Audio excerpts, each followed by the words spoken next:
Hey, salute to everybody that's going to be joining me today. I don't know what's going on, but I want to talk about um, the topic of this live stream is truth has become about what makes people feel good. And men are forced to live in their truth, of course. But I see a lot of conversations on the internet about how to solve problems in especially that community. And what I think is missing from the entire topic is we've been here before.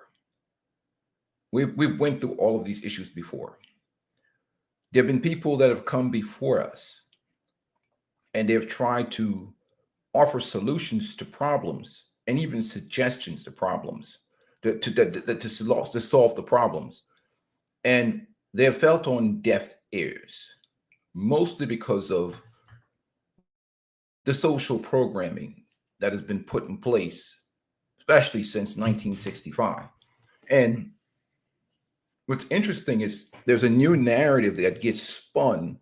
It's almost like there's amnesia where people forget about the past or past conversations or where we've come from.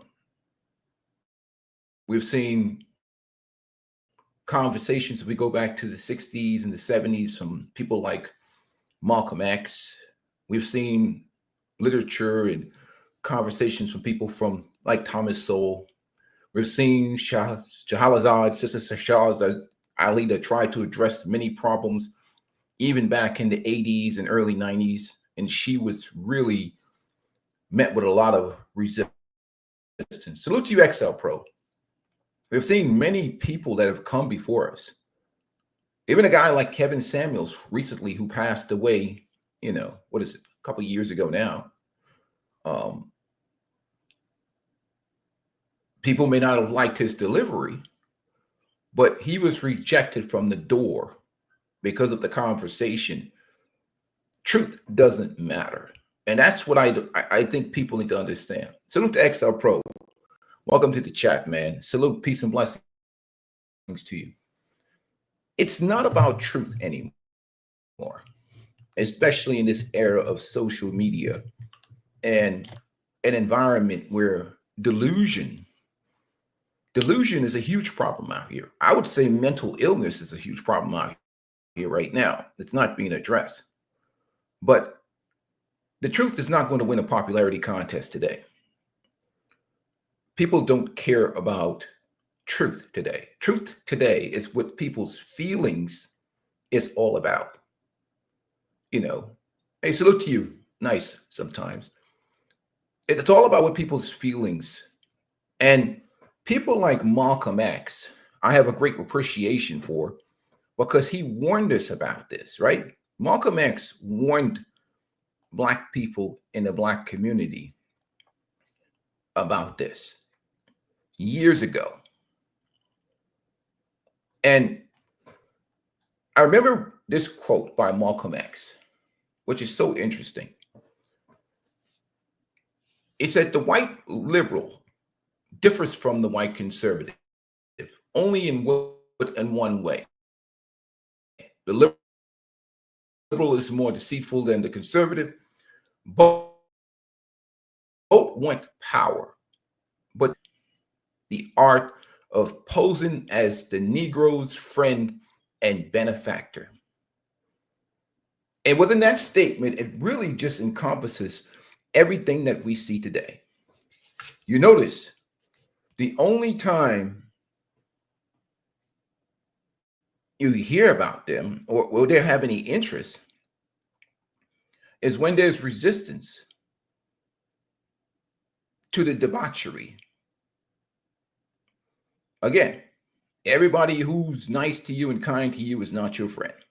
I'm not saying everybody and all people, but you notice they never push back against the things that destroy you. They're not pushing back against body positivity and all that crap that creates an environment where many of our women have health problems, diabetes, heart disease. They don't push back against body positivity or sexual promiscuity or, you know, in any instance, they try to create a victim story and try to prove, and try to support a victim narrative. They don't push back against when you're destroying yourself. Or when you take part in the debaucherous activity. They quiet yourself. The only time they, probably for baby deletion or, feminism, women's empowerment, alphabet stuff, nothing about family and community because they don't care. Because many Black America has become the social, they run social experiments on the Black community. And Black community is used in many instances because they got issues with their daddy. They're rebelling against their daddies and the conservative dad, and then the black people become their tool or their pets, and their rebellions and their issues they have with their daddy. And the Black community becomes a social experimenting ground for all of their gender practices and all of their experiments that they conduct in the Black community in America. And Black people are not smart enough to figure it out that you're being used and manipulated, even to this point now, where even under the 14th Amendment, where the 14th Amendment and birthright citizenship that was put in place to protect the sons and daughters of slaves have been manipulated and used to protect immigrants, illegal immigrants. And no matter how they manipulate and use Black people, we don't figure it out that you're being played. So now we go to 2025. Okay. And we have this conversation about how to fix things, but we're not really dealing with the virus itself that causes the problem. We got to look at causation, and we got to look at the mentality and the mindsets that have created. And if you go against the mindset and the mentality, you will automatically be labeled a misogynist. You hate women. You're a sellout. You're an Uncle Tom. You don't like your own people. You hate Black people. And all these labels will be put on you because you actually are interested in the truth, not interested in any of these political platforms. But if you speak truth, or you open-minded enough to do research and create your own mindset and think for yourself, if you're willing to think for yourself and have an independent thought, not a part of a political agenda, not a part of anybody's ideology, distance.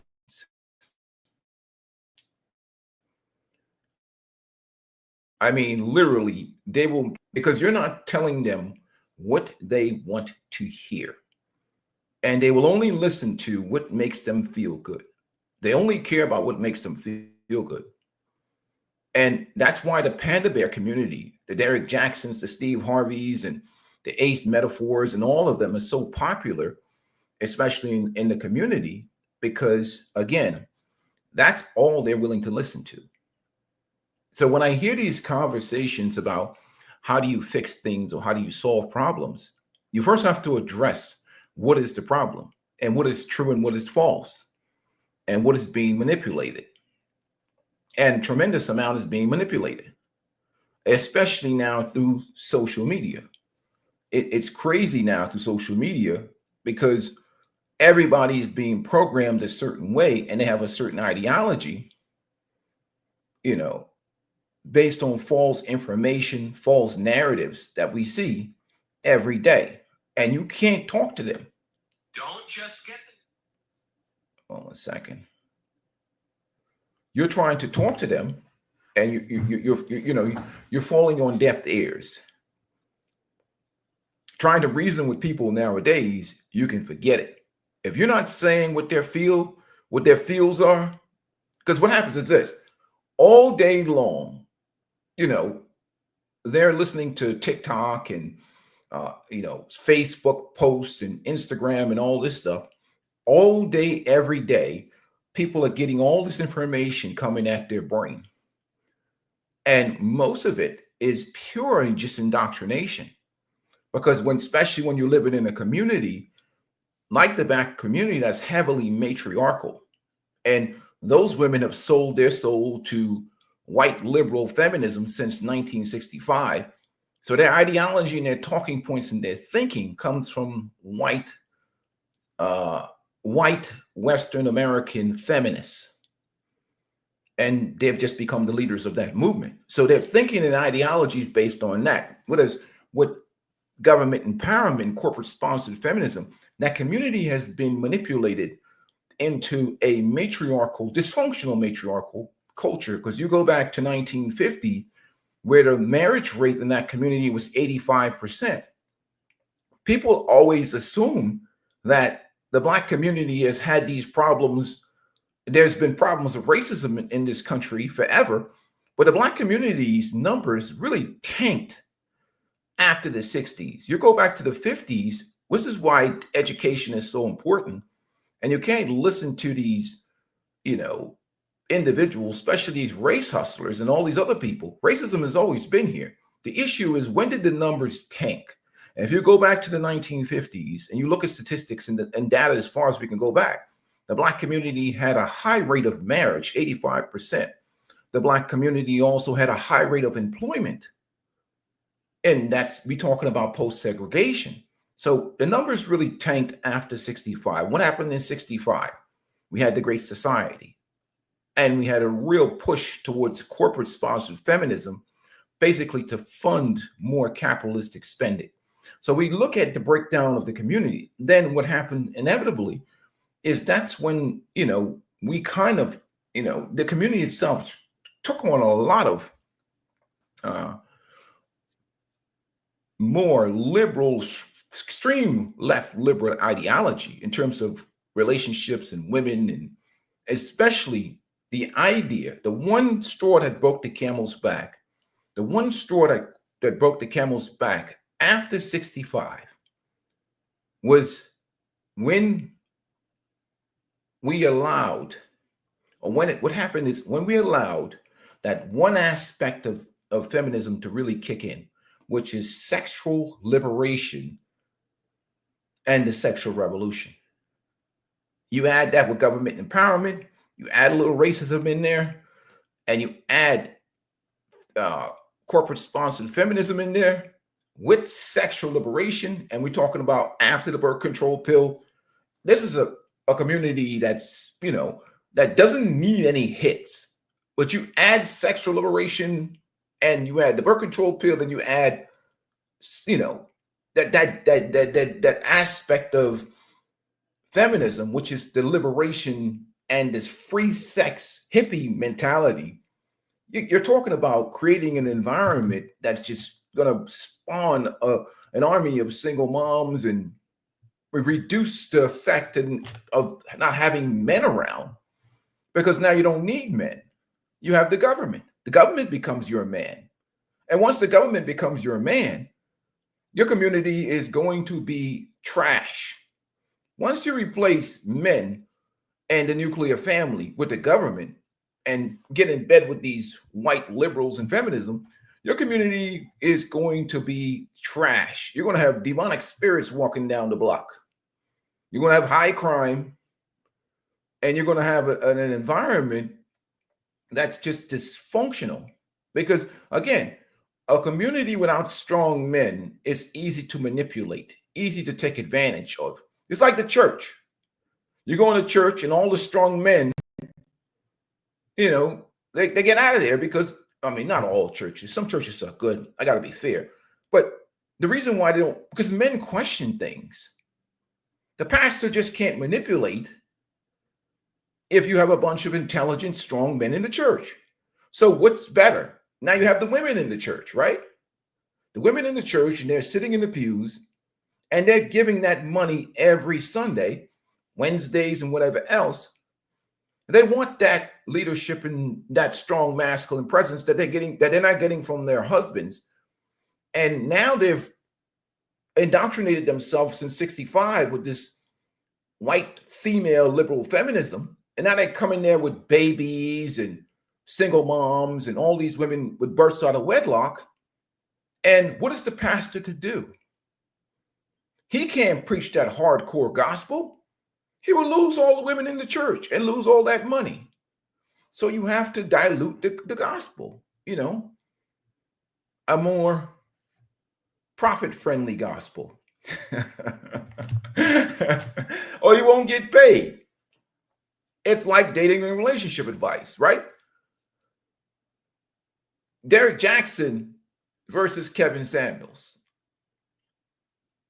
Derek Jackson, despite all of his debauchery, has 4.2 million women on his Facebook page. And he's saying the same bullshit that he was saying years ago, lying to women all day long, sitting there in his tight, muscular shirt. I mean, from a business perspective, it's absolutely genius. Because again, he understands the environment and what corporate sponsored feminism has created, which is an environment of this positivity movement, the idea of basically just bombarding women with just propping them up, telling them how wonderful they are, how great they are, how men are, you go girl. So what happens now? I mean, corporate sponsored feminism is really about women spending money. If you create this, chaos in the house where that man doesn't have control, because if man is control, he's going to tighten up the purse strings and he's not going to allow that spending. Patriarchy, it doesn't make profits.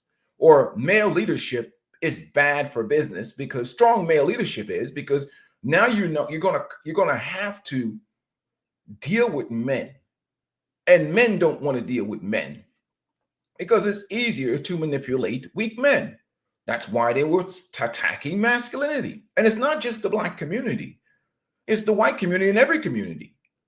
Because if you really want to fuel the engine of capitalism and spending, having that male leadership in that house is a bad idea. It's just bad for business.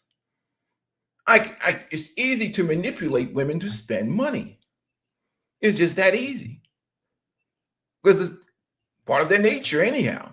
But if they're in a situation in a household where that man can tell them, no, we got other plans for that money, baby. We got to worry about retirement.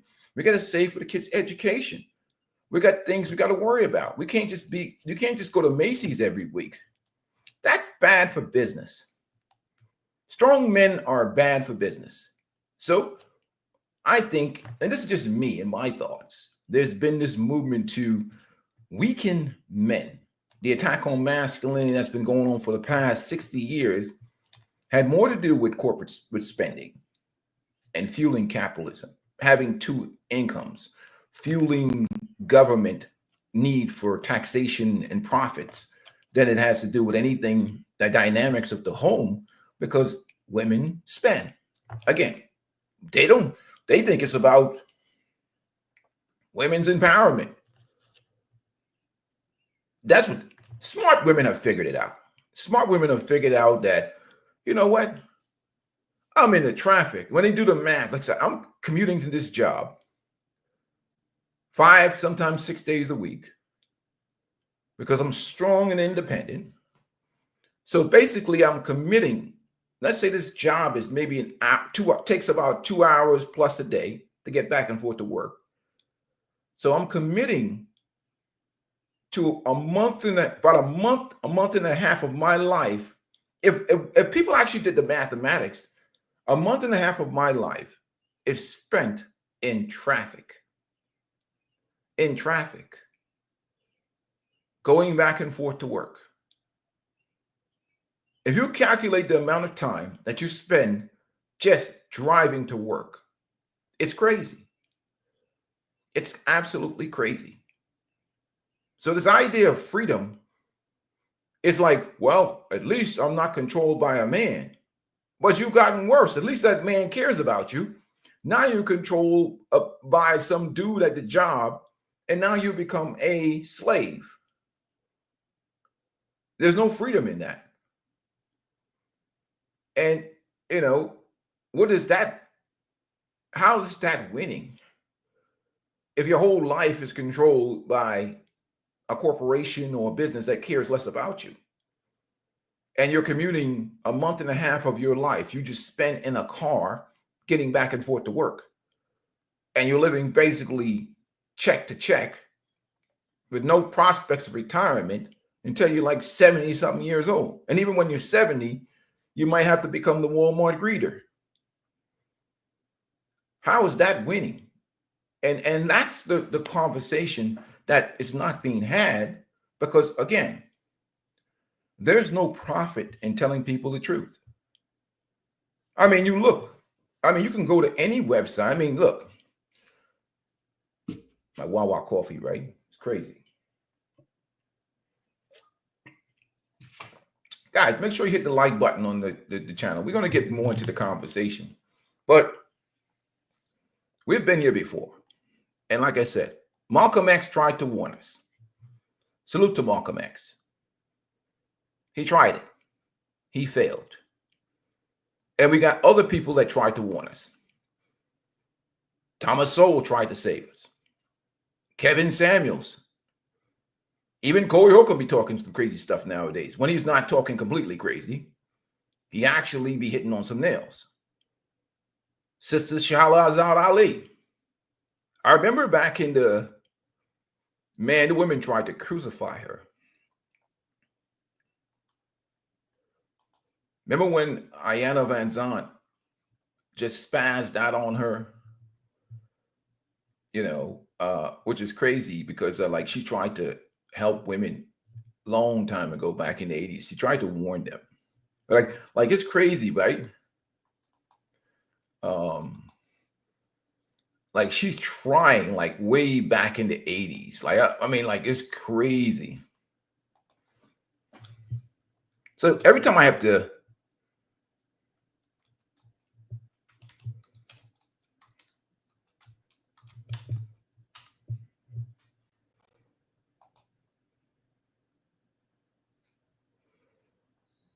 like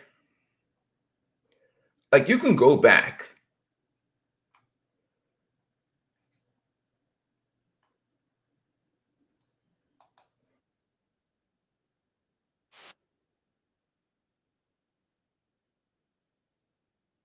Like,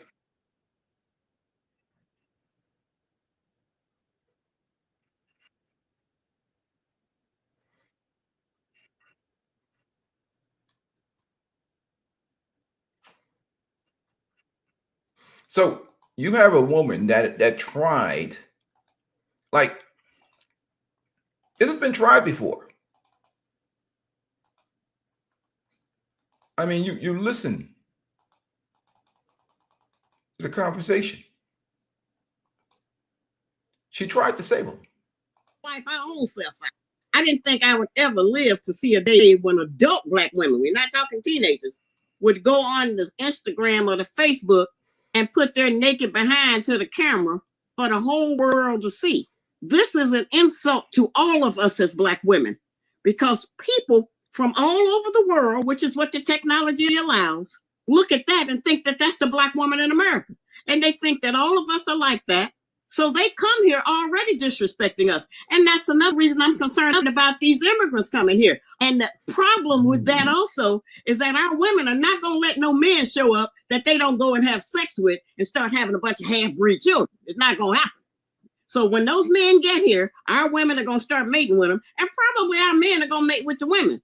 We keep doing things to wipe our own self out. I didn't think I would ever live to see a day when adult Black. So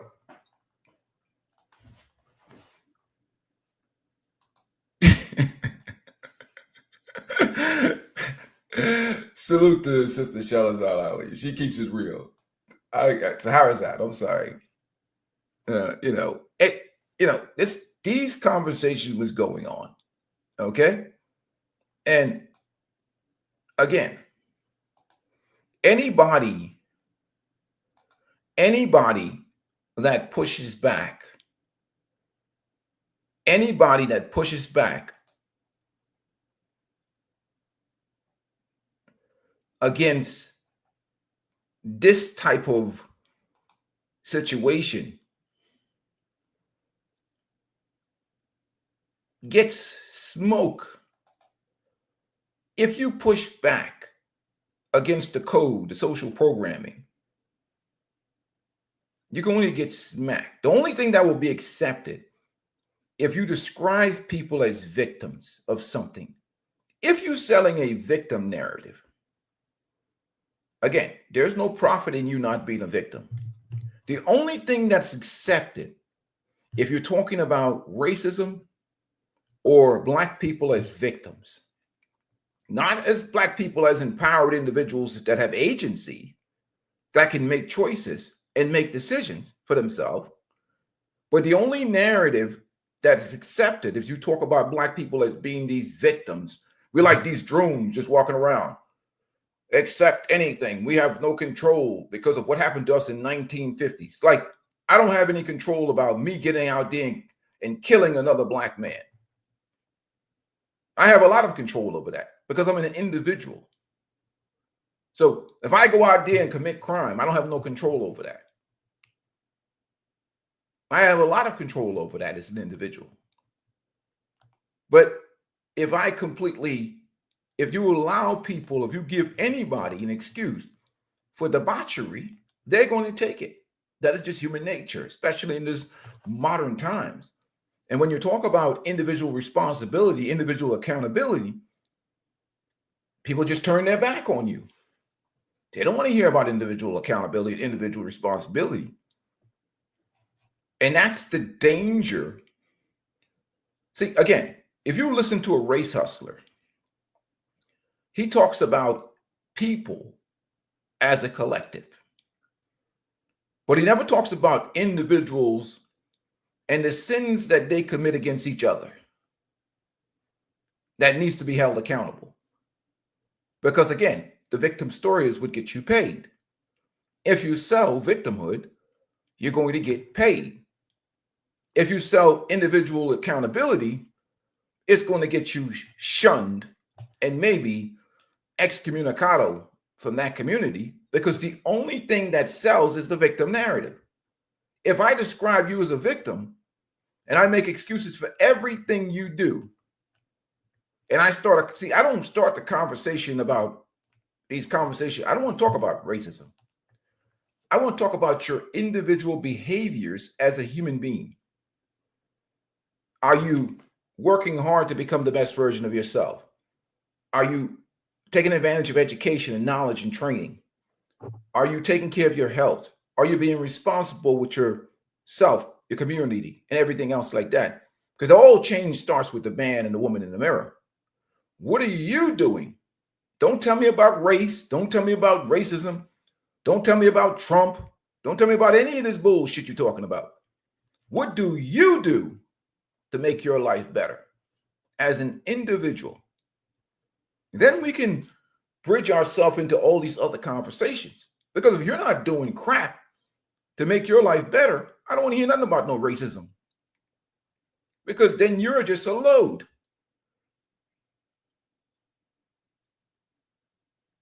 What does that have to do with you learning valuable skills to make money and do things for yourself?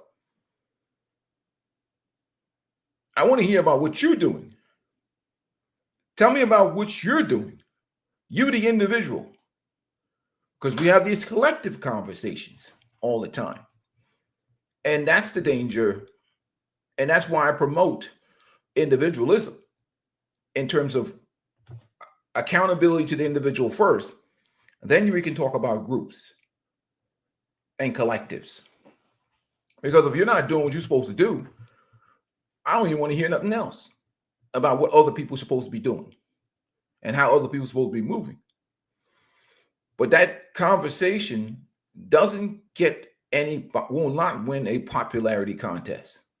So the minute you say something that's off the code, what they try to do is put a label on you. You're a sellout. You're Uncle Tom. You hate Black people. if the women speak up about the debauchery, if the black women say something, all of a sudden it's internalized misogyny. They're pick-me's, they're mommies. Look at Felicia Rashad. She spoke up, tried to say something about the way women conduct themselves as ladies. They tried to eat her alive. Anybody that speaks up and talks against the debauchery out here is automatically shunned or disrespected back into silence as a part of the agenda. Because again, and we go back, he warned us about this.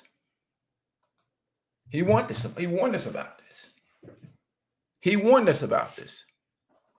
Right? He warned us.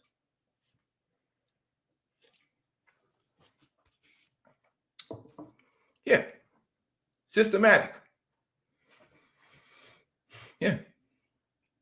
Like I talk about them, okay. This is the type of activity that they promote for us. Right? So all day long, you can sit around and lie. Right? And there's no checks and balances to it because, again, nobody wants to deal with the truth.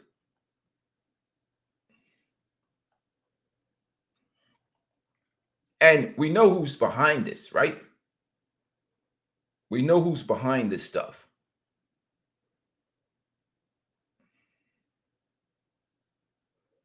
Hold on one second.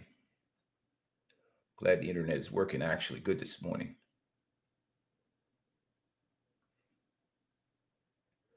So when I see these people talk about how we fix things and how to fix things and whatever else, and I was like, well, we're beyond that. We're at a point of separation right now. We're at a point of separation. You can't save people that don't want to be saved. That person has to first believe that what they're doing is not good, or there's got to be a cultural push of shame. But where's the shame? There's no shame for that. It's celebrated. We're in an environment now where good is bad and bad is good.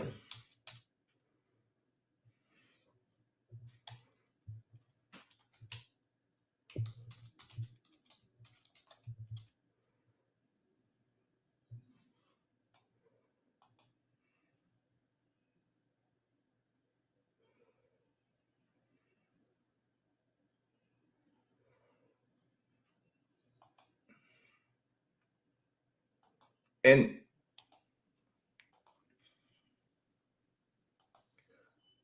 I talked about it. One second.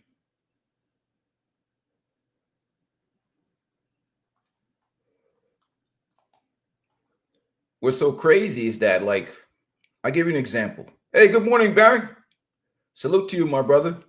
Hey, guys, make sure you hit the like button.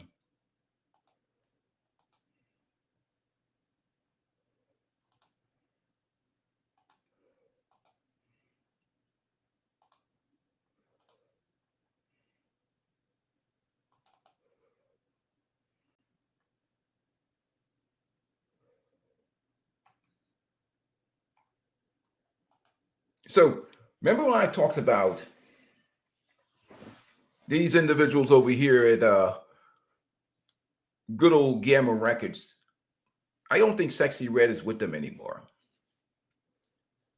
In the mainstream, these are the people, especially the Democratic Party, wants to accept into like normality. Imagine that. I mean, we see all these conversations about boycotting Walmart, boycotting Target, and boycotting all this stuff. Like, that's really what's like. when it comes to dealing with the issues that are right in the face of people, they don't care about it. Like, I see a lot of posts, especially on social media, about pushing back against, all these corporations and Walmart and all these other places and Target and protesting against the elections and all this other crap. But they will never boycott the debauchery that's right in front of them. Who is more dangerous to the community, the Black community, or just the community itself? Right in front of your face is the problems that we see that are the most harmful. The most harmful crap gets pushed to the back burner. You know what I mean? Like, this crap right here is destructive. Imagine how many young girls listening to this crap out here catching STDs, out here getting ran through, out here getting influenced to be 304s,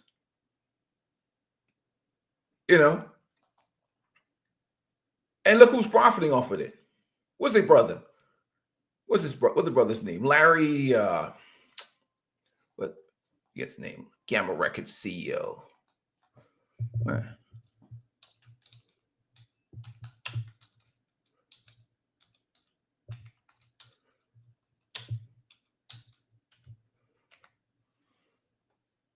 Larry Jackson.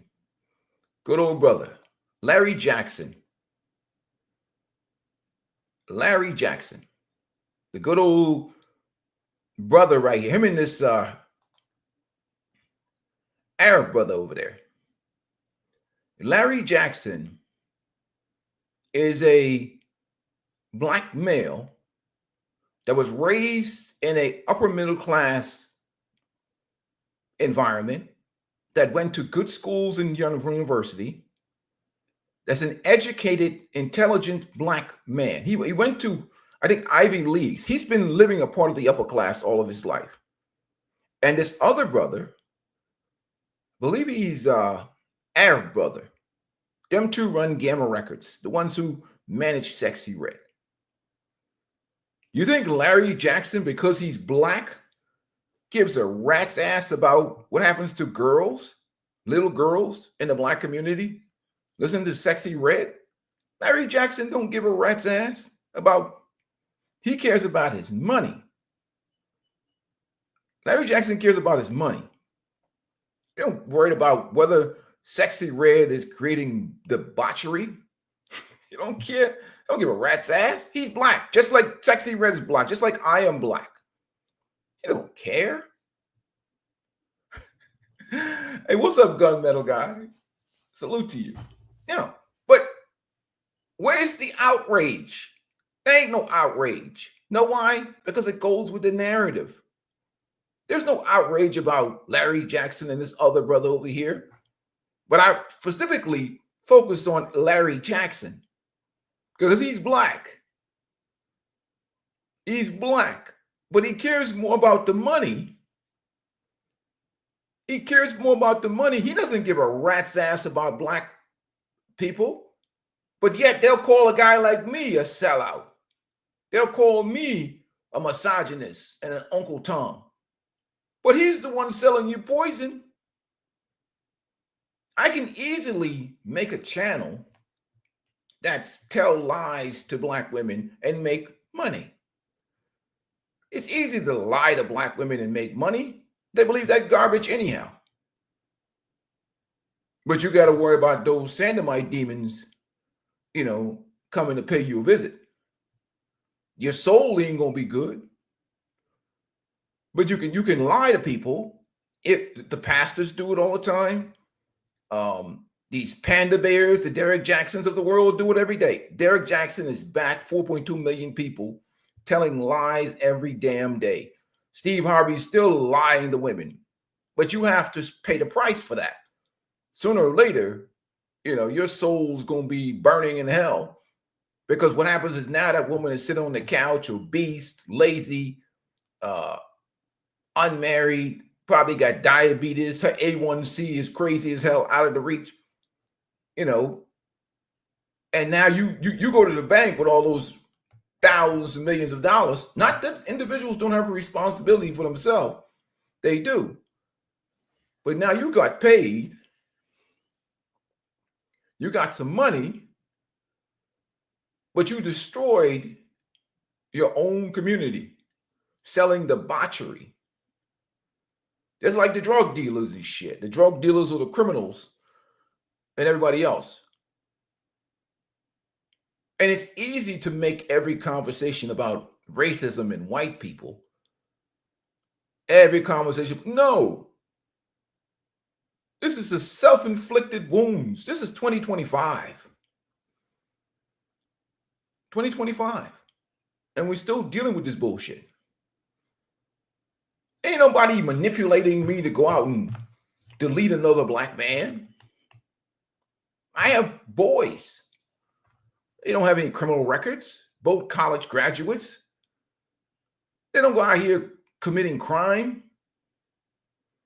Because what? Influenced by, man, again, they've had a father in their life. But this is the reality of what you're dealing with today. The lies that people tell. I mean, you can go look anywhere. And I use the Derrick Jaxn example. Again, let me get that sexy red thing out of there. I use the Derrick Jaxn, like the sprinkle lady.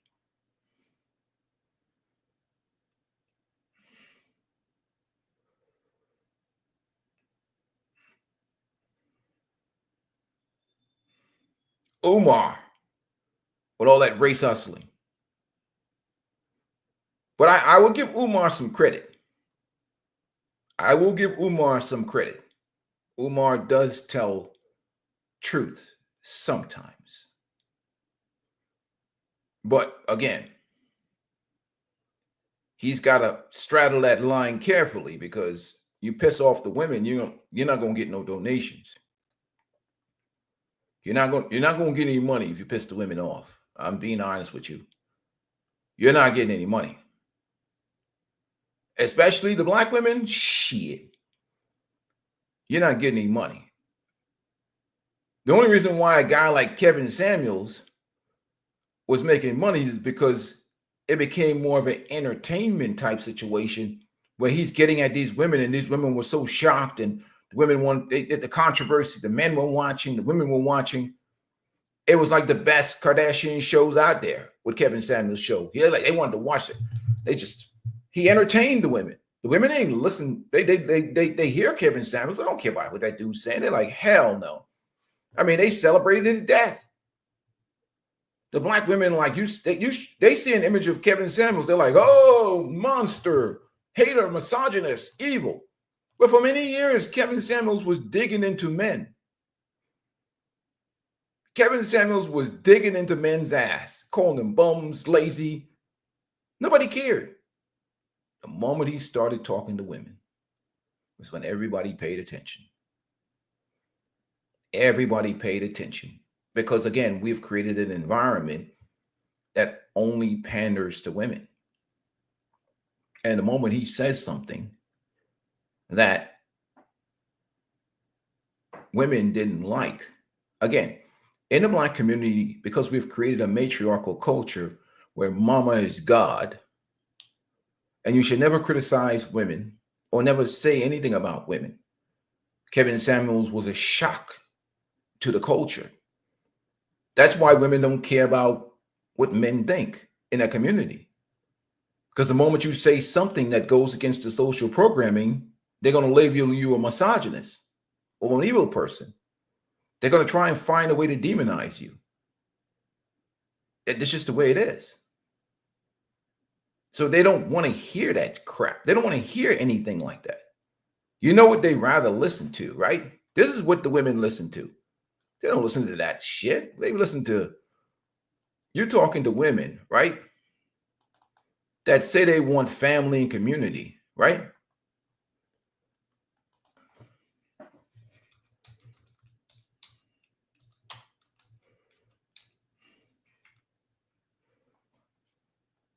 Now,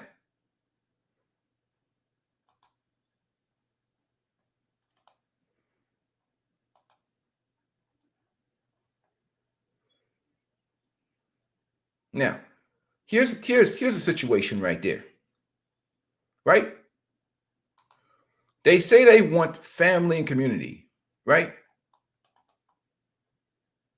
But look who they listen to. Look who they're listening to. Every day, they're listening to this crap. Every day, all day. All day long. All day long. The answers you want, the support you need, the celebration you deserve. Right?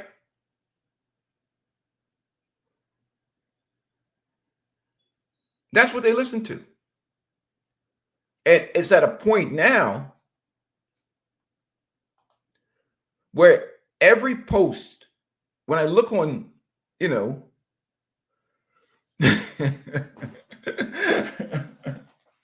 like the married women even are posting Derrick Jaxn clip. They forgot about all of Derrick Jaxn's debauchery and with his wife and the women that he was smashing. It doesn't matter what he did in the past. The fact of the matter is he says things they want to hear.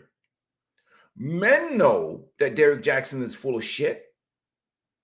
Men know it's bullshit. But there's nothing the men can do about it because, one, the Black community is a matriarchal culture. And if you push back against Derrick Jaxn, they'll call you names. They'll make 1,000 excuses for Derrick Jaxn. Oh, everybody makes mistakes and what he did with his wife is from the past. But I got married women on my Facebook pages posting clips of Derrick Jaxn. Why? Because Derrick Jaxn is saying the type of garbage that they want to hear. Listen to this garbage that he talks about. Listen to this shit. 4.2 million. Listen to this. If a woman is single for a long time, like 2 years, 3 years or more, it ain't because something's wrong with her, most likely. More than likely, it's because she's intelligent.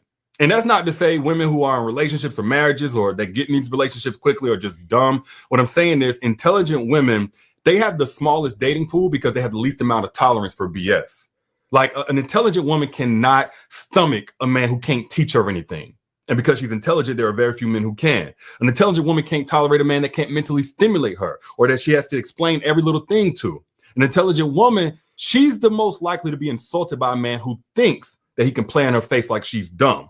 So they ain't gonna last. And then add to the fact that, yes, she's intelligent, so therefore she gathers information and she acts on it more effectively than most, which means she's not going to continue repeating the same bad relationship over and over again with a different man for years on end.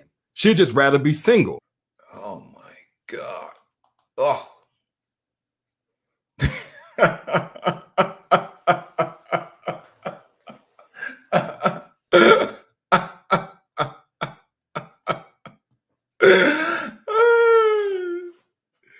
Oh man. He's not going to tell some of these women that the reason why they're singles is because they're assholes.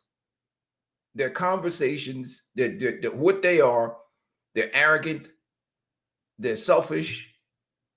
Many of them are not any type of femininity, they're masculine, they're disagreeable, and their irritation is why they're single. You're not going to tell them the truth because it's not going to make him any money. Telling them the truth will only create a problem. It doesn't pay. Like, the women are not going to listen to the truth. They're not going to fix the problem or the issues that they have. They're not. So we're at a point right now, where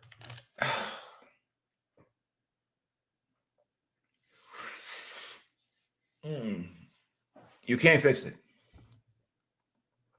It's hard. You cannot solve this problem. Maybe if we're in an apocalypse, maybe there have to be an apocalyptic environment. Marriage and,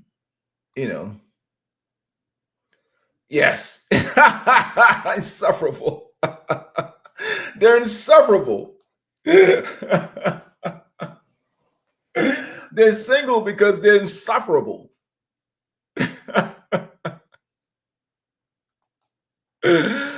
That's why they're single, because they're a pain in the ass. But Derrick Jaxn understands his market. And from a business perspective, Derrick Jaxn is a very clever businessman.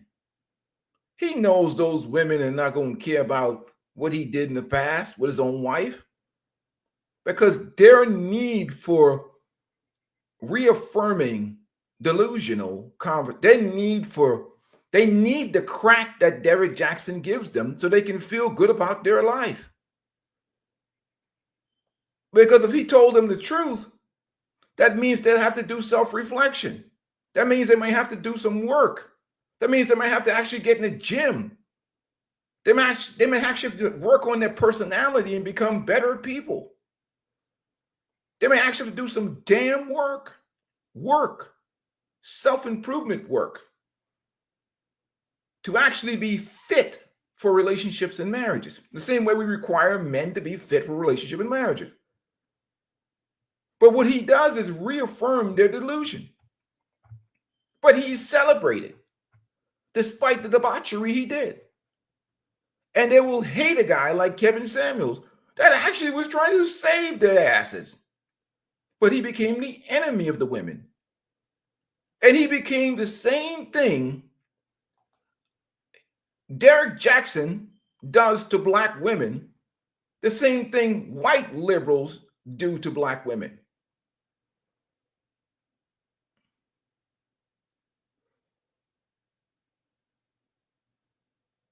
White female liberals do to black women. Just never mind. You can't tell them anything. Because this is all they want to hear. So that's why a lot of people, they come with this strategy. It's gotten to the point where guys have just gotten to this point. It's gotten to the point where men have just said, you know what, let these wild horses run free. You can't talk to them. You can't reason with them. They won't listen to you. They will call you names, disrespect you. They'll tell you you can't get women or something. Women don't like you. That's your problem. You can't talk to them. They don't care what you think. They don't care that you think, what do you think about them wearing weaves and lashes and all this other crap? They don't care about you, what you think about them being obese. They don't care about what you think about their attitude. They don't care about nothing you think about. Your opinion don't matter crap to them, especially you as a black man. Especially you could be the most respectable, honorable, hardworking, dedicated black man on the planet. If you're not speaking according to the pandering female code, your message is automatically rejected. I'm surprised they haven't came for me yet, but I really don't give a rat's ass, because once I make my videos or say what I got to say, do whatever the F you want to do with it. But I'm not going to be, look here, masculinity, manhood is an expensive price. If you're going to be honest and truthful, you're going to have haters come for you. It's just the way the world works. It's just the way the world works. But I don't have but this is their version of community. Let's just put this out here. This is their version of community. And this is how they see relationships, they see marriages. This is how they see community,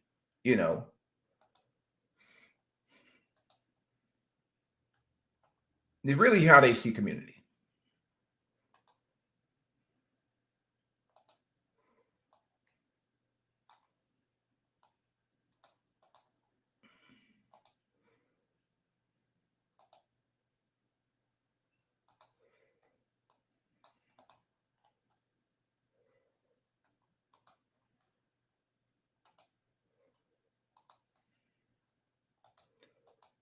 And that's not going to change.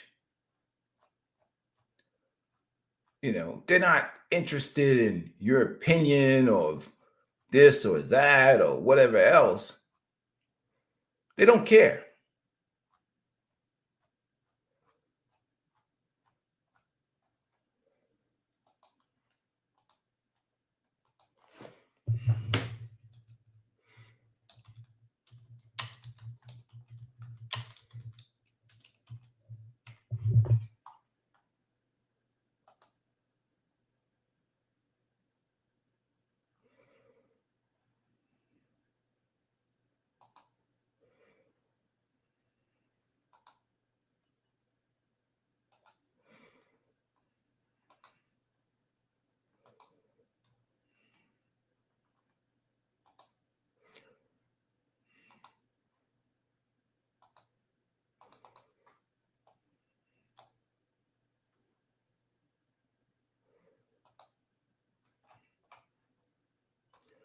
So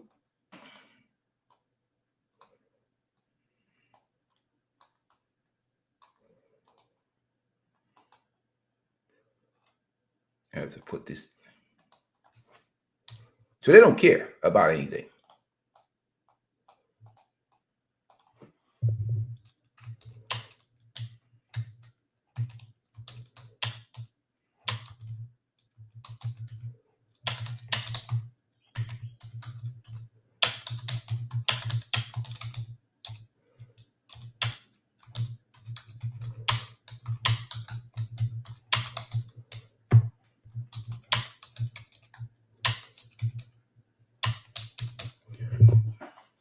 There we go. So people always ask me,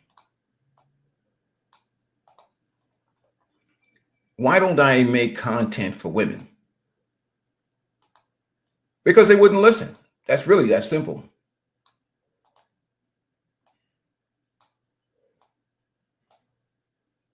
They wouldn't listen.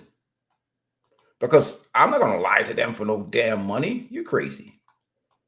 I ain't that desperate. I ain't desperate enough to lie to women for money. Damn that. And what is the point?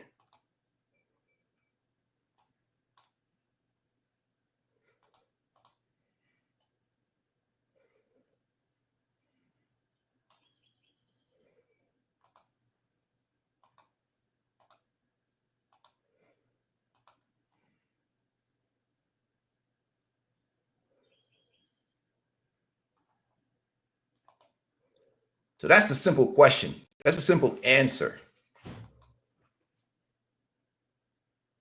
You can't do anything.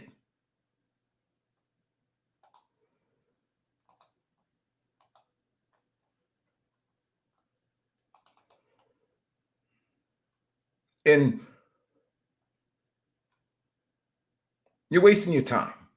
You're right. You got to let them run free. There's nothing you can do about it. You can't. You can't say anything to them. They don't care. So the women that ask me the question why I refuse to talk or do content for women, this is my answer why I don't do women's content right here. This is why I don't do women's content. That's why I don't make content for women.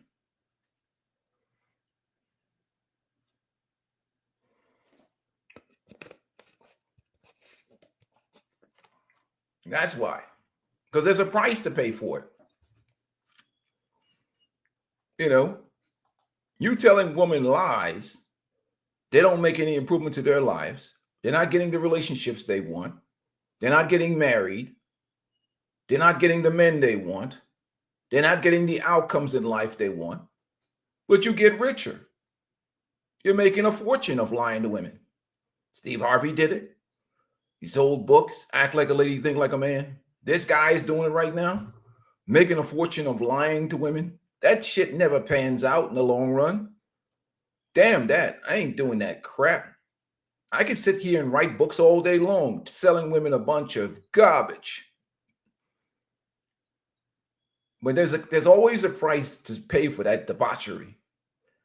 And I am unwilling to pay that price. So I walk around every day with a clear conscience, knowing that I don't sell lies to women or men. I am the wrong guy. That money you make ain't worth a damn. Because you know you done destroyed somebody's life. Telling them he doesn't give a rat's ass if he destroys women's lives. I mean, look what he did to his own damn wife. He doesn't care. Why does he care? He doesn't care. He doesn't care. You know, but the women will listen to that crap every day. And this is not about picking on Derrick Jaxn.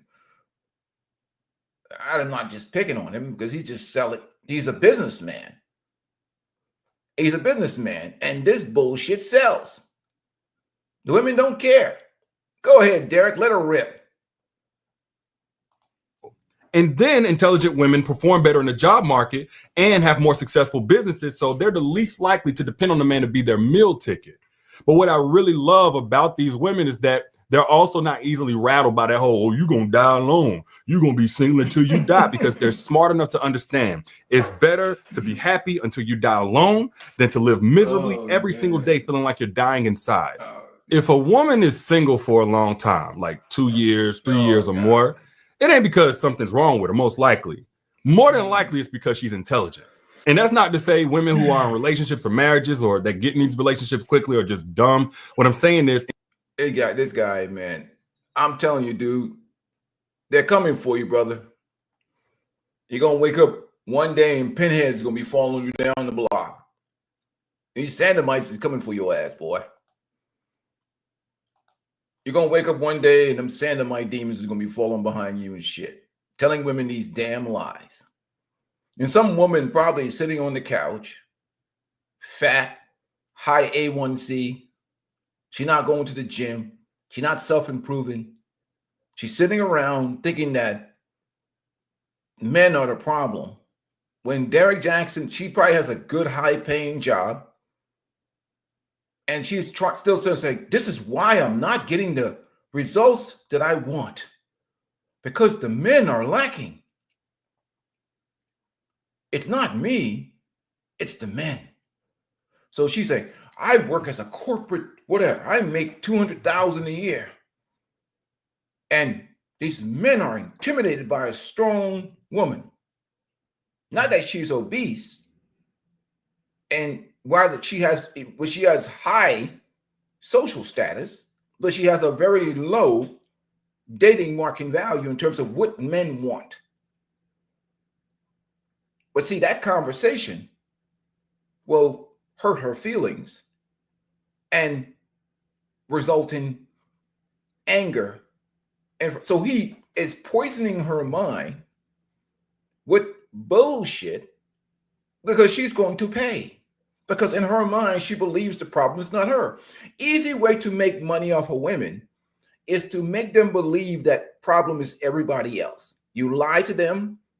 You make excuses for them. You always talk about the degeneracy of men. You always beat men down and prop women up. It's easy to, women are the easiest creatures to make money off of. Easy. Just pander to them. They will pay you. They will pay you if you pander to them. He knows this. Now, in the distance,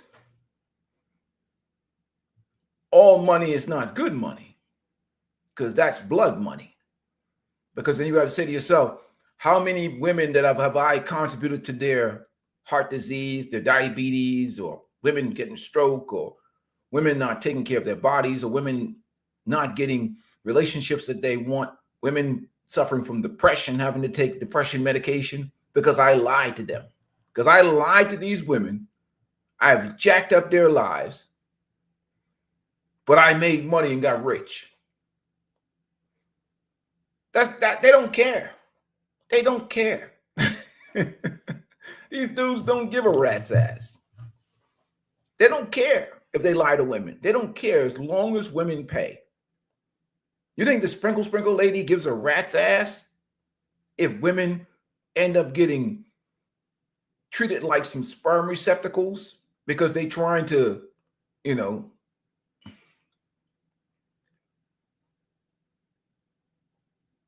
exploit some dummy for his money, but they still giving them box and getting pounded out? Guy pays them the money. They don't understand this. What a lot of women don't understand is that men who are successful and they know you're a gold digger, they will pay you to go away. They will play a guy must sacrifice $1,000, $2,000, $3,000. Even he's rich if he's loaded. And he will pound you out vigorously and then dispose of you quickly because he knows you're a low frequency broad that listens to the sprinkle lady. A lot of women don't understand that. Men are very hip to the game. He knows that you're listening to certain mindsets and ideology, he will tolerate, some of these guys will tolerate you enough to get box. And in their mind, you've already been eliminated. If you have strong feminist ideologies or you're listening to gold diggers like Shira 7 or whatever else, men know these things about you. They can smell that spirit of the hyena. You reek of that hyena smell. And they already know what's going on with you. So they will, in essence, categorize you in their brain as disposable and useless, especially if they can smell feminism in you. So he does a very terrible disservice to women. I mean, it's horrible. Just all day long selling garbage. And not just to pick on him, because he's just one of many, And again, look, he has to look, so which is good, right? Again, what makes him so effective is because it's a very clever thing. He looks like what those women want. Masculine, muscular, dark chocolate brother. Salute for him for putting time in the gym, working out, because we're big on health and fitness on this channel. And this sells more because now he's a panda bear that looks like what women desire, which brings back all of his sins are forgiven. So why the married women are putting all these clips of Derek Jackson on my page? Because the married women, even though they married the cleanup man, he has the look and the physical this is what they want to get pounded from. The married women, they're looking at their husband and they're listening to Derek Jackson pander to them, and they're thinking to themselves, how can I get more out of my husband? How can I get more? How can I get better? Because Derek Jackson looks like who they want to be having sex with. They certainly don't want to have sex with their husbands because their husbands probably got the leftovers, right? So he walk around like this. What is this comment? I mean, let's get to the comment section.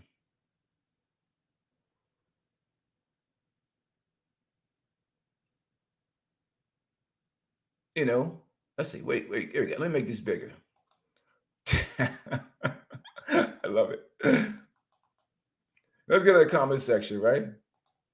He said, forget about the groceries for a second. Look at their hands carrying them groceries, right?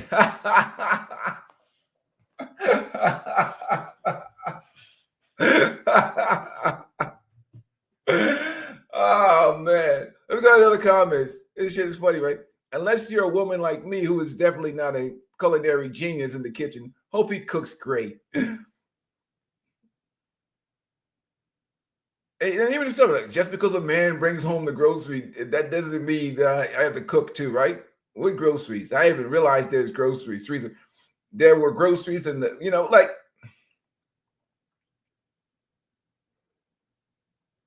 this is one. Pay for the groceries. I'll do the shopping and cook you whatever the heck you want.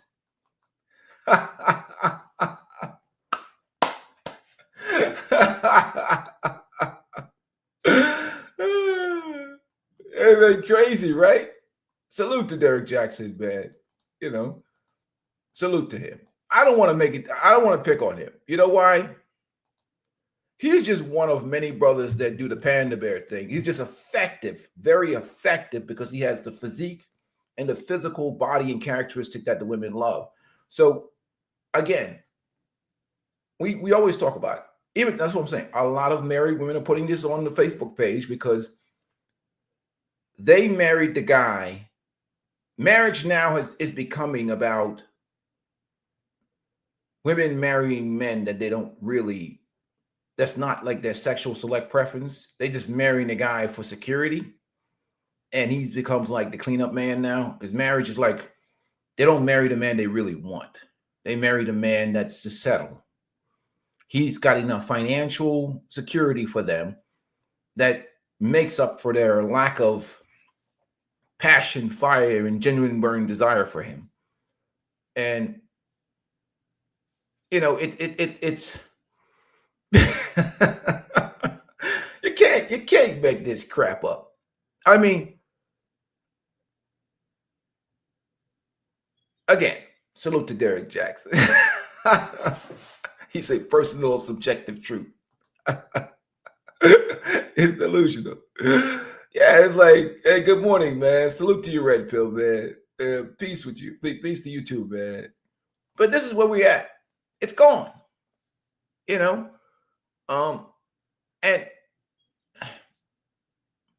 you're trying to talk to these women who's listening to this guy every day. Who the hell is he going to listen to? They're going to listen to. They're not going to listen to you. They're not going to listen to you. So when I hear these guys on these podcasts and all these talk about fixing the community and fixing marriage and fixing relationships, again, majority of the women in these comments, many of them, and the woman I see that post Derek Jackson stuff on Facebook are married women.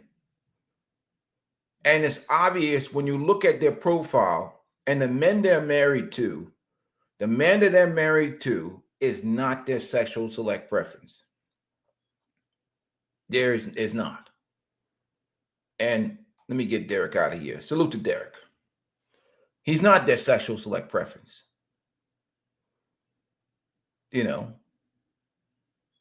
it's sad to think that. But some guys are not. Some guys don't care. They're like, at least I got me a woman. It's what it is. You know what I mean? So going back to what we were talking about, it's we've been here. We've done this before. We've been warned about this. We've been warned about this. We've been warned about this.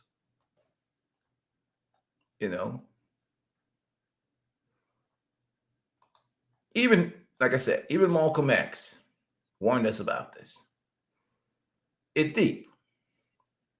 And for good old Red Pill Science, hey, Red Pill Science, I got this one for you.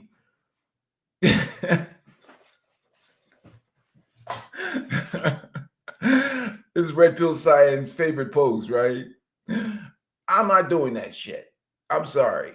I'm not gonna sit around here lying to women for no goddamn money. Damn that. I'm sorry, guys. I'd rather, if they say, I'd rather cancel this YouTube channel and quit YouTube before I start lying to men or women. Men or women. I ain't lying to nobody for no damn YouTube money. Damn that. I'd rather just get off of YouTube and live my peaceful life. I'm not telling nobody no garbage for no damn money. For what? When I get out of here and I go walk at the park, I walk at the park with a clear conscience. Sometimes I make videos, you see me walking in the park. I have a clear conscience because I know that I didn't bullshit nobody on this YouTube channel or in life, period. But people only care about the money. And that's a dangerous thing. You know, when they'll do anything for money, man, they'll do anything for money. Anything for money. Just lying. And again, it's like the dirty pastor. It's like a lot of these pastors, man, and this prosperity gospel. That's why I don't even go into church no more. You know, because in my opinion, I think the church needs to turn into a gym and a credit repair and debt repair and self-improvements. The church need to turn into a self-improvements, a gym and a self-improvement center. Get a whole bunch of treadmills in there. As the pastor preaches the gospel, there's a dietitian in there, and everybody's like, listen to the gospel on the treadmill or the elliptical. Listen to the gospel. Bring these weight down. Get this diet, get this A1C down. Diabetes is prevalent and harsh in the community. So the church needs to turn into a gym and have a church gym where you get these women to work out and take care of their bodies, their mind, their bodies, and their spirit.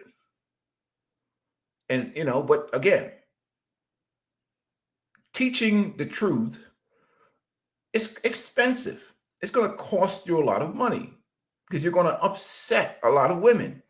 And with the heavy disproportionate amount of women in the church now, and let's be honest, church is where if you want to find the retired 304s, go to the church because they've, no disrespect. Let me stop because I got to respect people trying to change their life. But right now, look at the retired 304s. They've taken up religion now. You know, like you got to find them. I mean, like you go to the church now, everybody is spiritual now. I mean, after they've been ran through by the streets, now everybody's hiding out in the church. You know, what's an example? You know.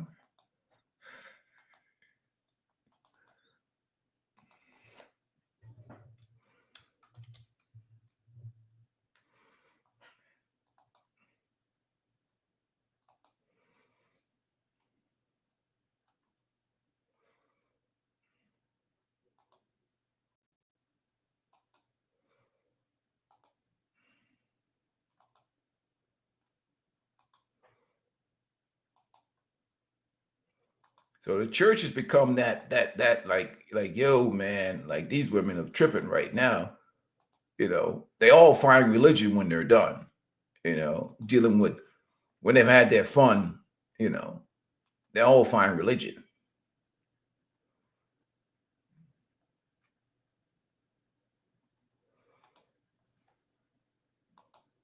They all find religion, man. Like you go to church. I mean, like it's crazy how they hit you across the head with the Bible too. You know what I mean? Like, don't even bother try to talk to them. You know, they hit you right upside the head with the Bible.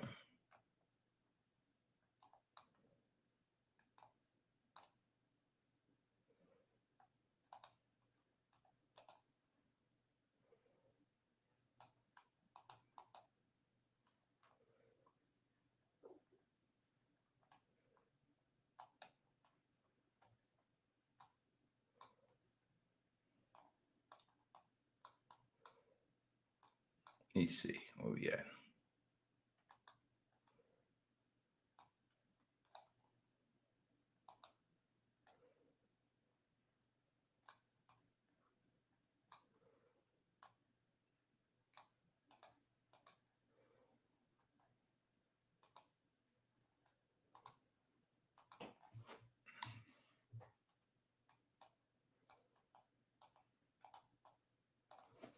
And I think that's why a lot of guys don't even go to church anymore, you know?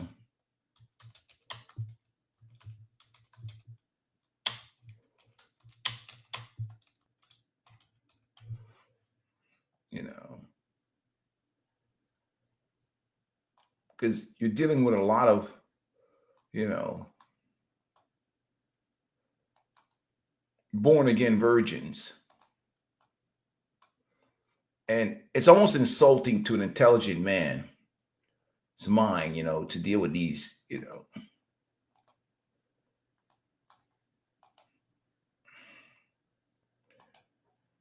Because at the end of the day, you can't really delete what's been done. You know, this one has been smashed and crashed by guys even like Shaq, you know.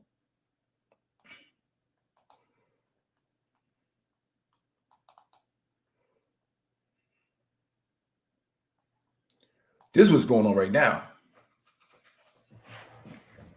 You know, and it's almost insulting because we know it's bullshit. Like men are like it's offensive. But again, Kevin Gates is enjoying himself, I guess. He's getting what's you know, like he has no problem with that, right? He has no issue with that. I mean,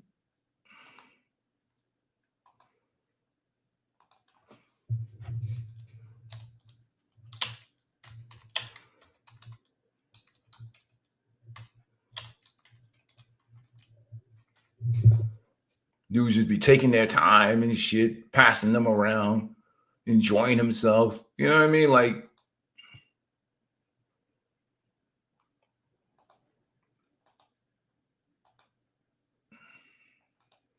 and this is where we come. You know, this is what we're dealing with right now.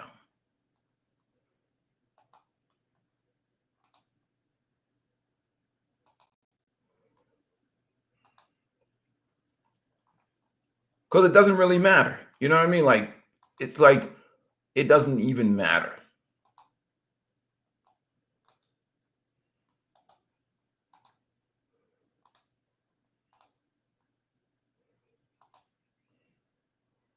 But the same one that Kevin Gates is enjoying, and she's a beautiful woman, don't get me wrong. You know, it says a lot about the dudes too, but I like at the end of the day, these dudes are just doing what they got to do. You know, it's a refuge. He said, if you guys want to support the channel, please do. Hit the like button. Make sure you guys hit the like button. You know, like,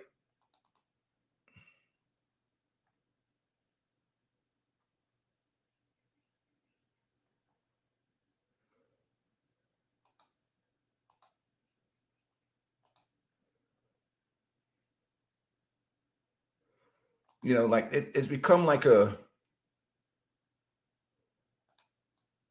yeah, Islam was a little harder. You can't, yeah, there's accountability to that.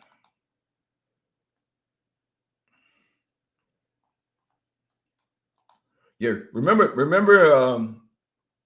either you can't, it can't. Yeah, if she genuinely changed, yeah, but I don't think she genuinely changed because right before that, she was doing some shit like this, right? I mean, imagine the diesel's her. It's hard to, you know, I mean, she could change all she want, but she just had her Amtrak train ran through her. If you get ran through by an Amtrak train, you could change all you want. Amtrak has ran through you. You know, anything is left after you've had sex with an Amtrak train. Hey, it is what it is. Change all you want, Red Pill. I you know what I mean? Like, she could change all she want, but she's been dieseled. You know what I mean? I don't know how you delete that. You can change all you want, man. Look, it is what it is, man. I don't know who's crazy enough to follow behind the Shaq.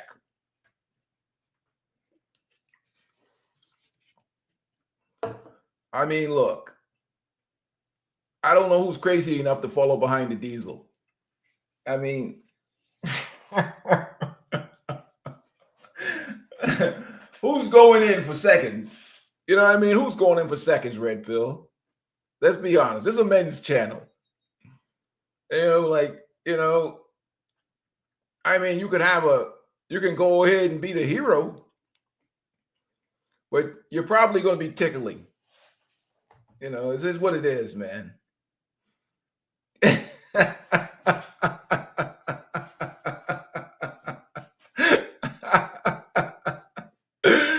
Oh, man. Yeah, the world is a crazy place, man. Yeah, like Shaq then viciously and vigorously pounded this woman out, right? And the crazy thing is, right? And I see like Kevin Gates sitting next to her and shit like that, and he's borderline alphabet, And what I mean? Like Kevin Gates is borderline. It's on some alphabet shit. He didn't went south. Yeah, I don't know what's going on with this money and this Hollywood shit, right? But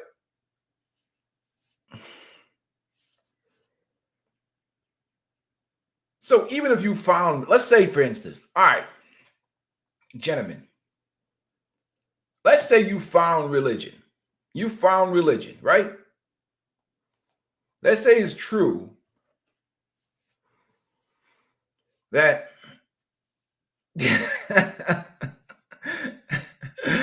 let's say it's true that she's made a spiritual conversion. And again, this is what these guys don't tell women, right? Right?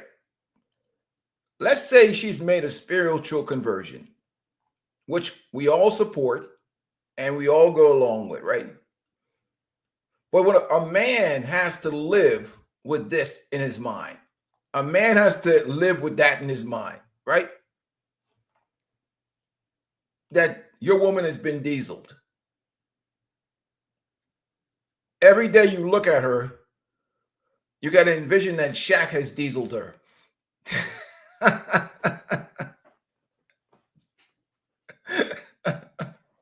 This is not productive. This is not productive for good, strong community. You know what I mean? Like, how does this support a good, strong community? You just, and this is who they following behind. That's why I don't take them serious, man. Again, you can't change anything. And we end up full circle back to this. We end up back in a circle. We end up back in a circle. You're not changing this. You can only separate yourself from this nonsense. Because again, this is acceptable behavior in the community.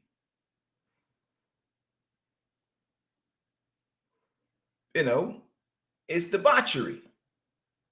And they will listen to a panda bear before they'll listen to these guys. They'll listen to this nonsense before they listen to anybody with any type of sense. Like you can't stop this. You can only avoid it. You can only avoid it. You're wasting your time. You cannot win with this guy. Like I said, they will, everybody supports this activity and this mindsets and this behavior. And it's just what it is, man. But there's some other crazy. He said, Larry said he had a disdain for pandering people. It can't, that's all they want to hear, Larry.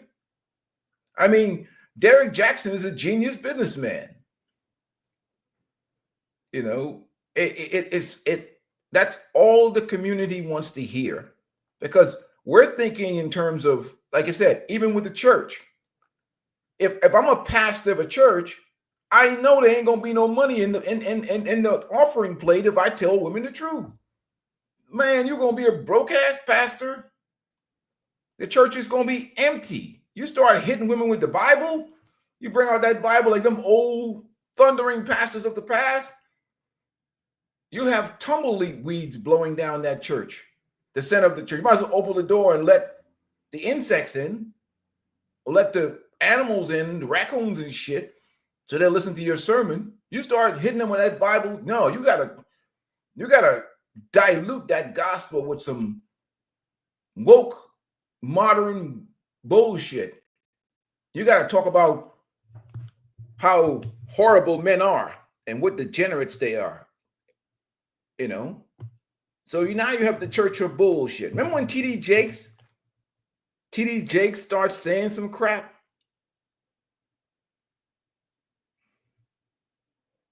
He almost lost his church. The women like the pop when TD Jakes started preaching that gospel, the church population went down like boom. Like he lost like about 30% of his congregation of women. Like, we ain't trying to hear this nonsense. Let's go over to Derek Jackson's channel. He's easy to look at. He's easy on the eyes for them. And he's selling women with, while they're enjoying him, they can manipulate themselves and enjoy the show with watching Derek Jackson. They ain't trying to listen to TD Jakes.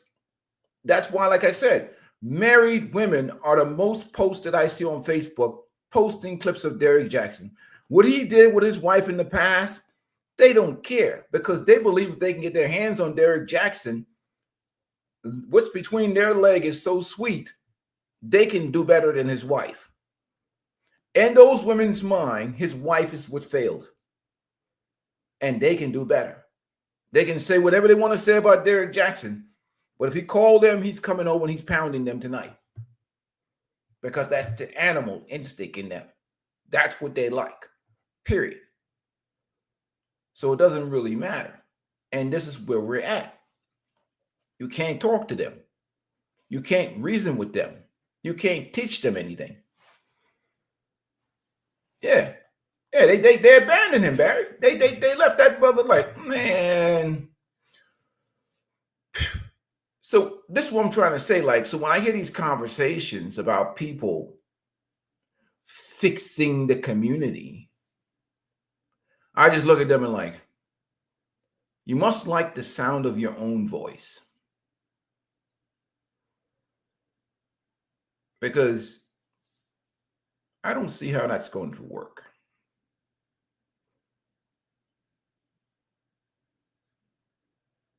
They've abandoned the truth. They don't care about the truth. You know, but he got right back on message with pandering. Oh, they got him, them women straightened him out because they affected his bottom line, which is the cash. They affected his bottom line. And once you affect their bottom line, they don't want to hear.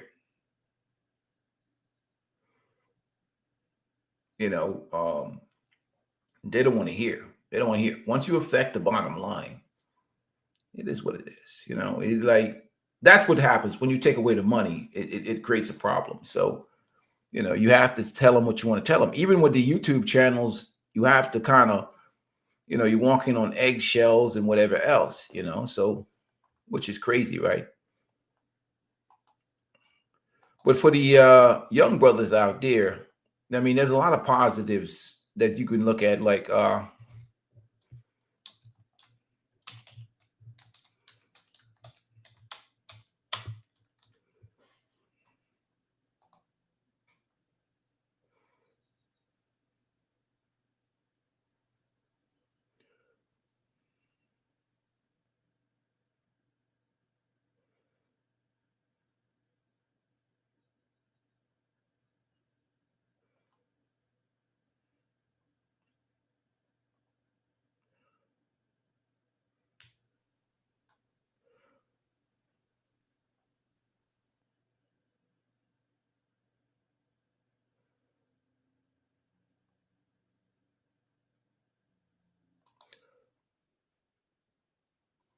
I want to talk to someone, at least a positive role model for some of the young men out here. The young man from Burkina Faso, Ibrahim Traore. I don't know. Am I going to get dinged for this? Let me see. Let me check this channel out. But just an idea of him. I would just encourage the young men to do some. He's what? Abraham Traore is what? 34 right now, 36? I'm not sure. But a little small clippets of it. Captain Ibrahim Traore, this young charismatic leader, barely 37 years old, is facing so much challenges each and every day. With every step Traore takes to liberate Burkina Faso from the shackles of neo-colonialism, he becomes a marked man, a target of those who dread the rise of a truly sovereign Africa. From assassination attempts to meticulously orchestrated coup plots, Traore has faced relentless attacks. The reason why I shoot, because, you know, again, a young man like Abraham Traore is not going to get much publicity in America, but I think is a good role model for a lot of Black young men, because we've dealt with Africa and many issues of leaders that have sold the minerals and resources of those countries, enriched their own families, opened Swiss bank accounts, bought themselves a lot of extravagant lifestyle, and never really reinvested into the people themselves. So when I see a positive young man, obviously the country was taken over in a coup, but this guy is using the resources of that country to reinvest. Unlike our fake race hustling leaders that we see around in America with Black community, he actually is doing the deeds and the good for his people. And I think he's an inspiring young man for many of the young Black men in America, and an empowering figure. And they don't talk about him enough. So let me see if I don't know if I'm gonna get dinged. Let me see. Fair use. Let me get that banner up here. Attacks aimed at extinguishing his vision. The latest, a deadly scheme forward on April the 16th, 2025, reveals not only the desperation of his enemies, but also the unshakable resolve of a leader determined to revolutionize his nation. Hit that like button and subscribe if you haven't already. And now, let's get to the heart of the matter. On Monday, Burkina Faso's military government dropped a bombshell that sent shockwaves across the continent. Security Minister Mahamadou Sana, in a resolute address on state television, announced that the junta had thwarted a major plot to overthrow Captain Ibrahim Traore. So obviously this is inspired by the French. Let me remove this from here because, again, I have to make sure I don't get dinged. But I just wanted to really introduce him to a lot of the young men, especially the young Black men, because I'm sick of these race hustlers in America that only care about you as a victim. You as a victim. They're not really interested in empowering you as an individual. That's what race hustlers do. Race hustlers keep you stuck versus real leadership that tries to empower you and empower their own communities, not making every excuse as related to racism and slavery. You control the things that you can control based on 2025. What can you do in 2025 that can improve the condition of your life? There ain't nothing you can do about 1965 or 1921. Today, what can you do to improve the conditions of your life that you have control over? Is the question. And race hustlers don't want to talk about that because there's no profit in you not being a victim. There's no profit in you not listening. But the majority of them are wealthy. Majority of them are wealthy. When you look at the money that Black Lives Matters founders and leaders walked away with, everybody's getting jammed up. Tracy Abrams is walked away with. All these people are getting massive amounts of money. Al Sharp, all these people are worth millions and millions of dollars. but how is your life getting better? Is the question. So we see in Africa with the exploitation of your own people, taking money from colonialists and doing things. We see it with race hustlers here in America, profiting, getting rich, but at the same time, they're not really helping the people that they say they're supposed to be representing. And that's the fundamental flaw and problem, because they care more about liberalism and less about the people themselves who they're supposed to be trying to help. And when you try and empower individuals, they don't, you got to get them out of a mindset of that they're a victim and get them in the mindset of that racism is real. You're going to deal with racism, but here's the things that you control within your own life.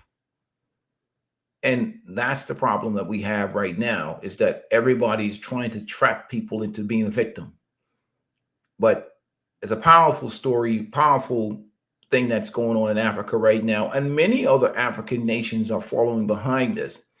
And that's what because they're trying to take him out, because he's really making these old damn thieves look bad. We have a lot of old crooks, even in the Black community in America. These damn plantation ninjas, the Ricky Smileys and the Steve Harveys, and all these other people of the world that try to keep Black people, or people in general, especially men, stuck in this mediocrity. But their pockets are getting fatter every damn day. So salute to Captain Abraham The country's Traore. interim president. The audacious scheme, meticulously planned for April the 16th, 2025, aimed to storm the presidential palace in Ouagadougou. So Let me see something real quick. Let me.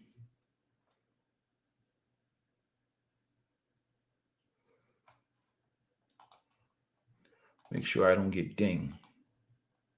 Chaos, and placed Burkina Faso under the supervision of an unnamed international organization, a thinly veiled euphemism for Western control.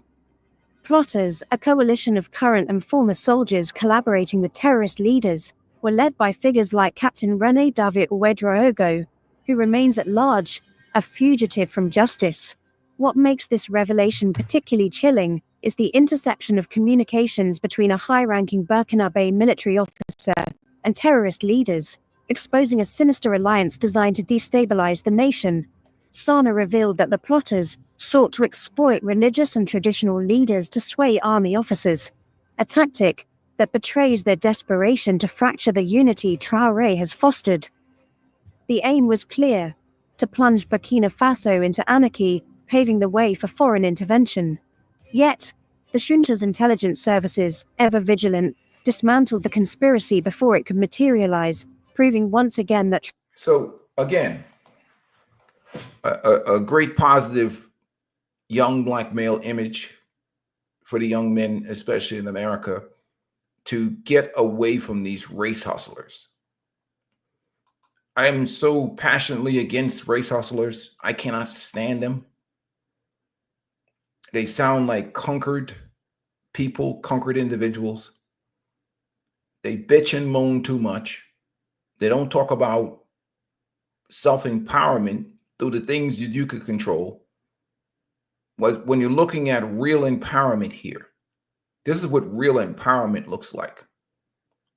Not you bitch-ass, whining victim Negroes in America I'm not talking about, I'm talking about these race hustlers. These race hustlers make me sick. All they do is clean out, get rich, make millions of dollars, and don't help the people that they're supposed to be advocating for.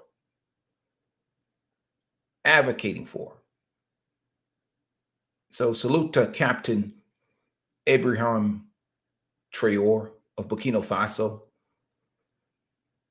and how he's uniting the people, using the resources, especially tremendous amount of gold reserves, to help the people of that nation. He didn't self-enrich himself, opening Swiss bank accounts, buying Lexus Land Cruisers by the dozens, packing money in foreign bank accounts for his family, oppressing his own people, selling all of their minerals to foreign entities. So here's my positive Black role model for the young Black men. I would encourage you to study, to learn, and to research what's going on in Burkina Faso and use that information to understand what real self-empowerment looks like. And, you know, instead of listening to all these listening to liberals and all these other crap trying to turn you, they want to control you to benefit them. This is what they're trying to do to you. And even someone like Roly Poly is on that stuff too. Yeah. You know, and Malcolm X tried to warn you. But this is what real empowerment looks like. Right here. That's what real empowerment looks like. Traore's leadership is not only resilient. Anyhow, time for me to get out of here. It's what, 9:47 a.m. in the morning. Peace and blessings to you guys. Make sure you hit the like button. We'll do this again another time. I'm out.